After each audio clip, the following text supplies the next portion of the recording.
অনেকদিন পর নিজেকে নিয়ে কিছু কথা লিখলাম। ধ্বংসের দিকে তাকিয়ে মুচকি হাসি দেওয়া অদ্ভুত মানুষ আমি।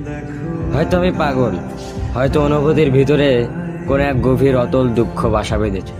তবুও নিজেকে জোর করে হাসাতে শিখে গেছি। যেদিন ভেতরটা একবারে ভেঙে গিয়েছিল, সেদিনও বাইরে থেকে এক চিলতে হাসি মুখে নিয়ে সবার সামনে দাঁড়িয়েছিলাম। কষ্টগুলোকে আমি বন্ধু বানিয়েছি, একাকিত্বকে আপন করে নিয়েছি।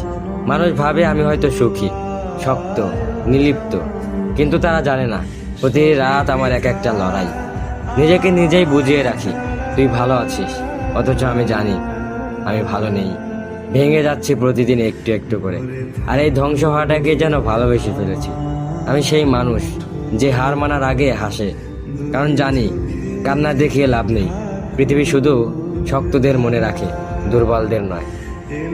তাই আমি অদ্ভুত, আমি অনুভূতির আগুনে পুড়ে যাওয়া নীরব যোদ্ধা।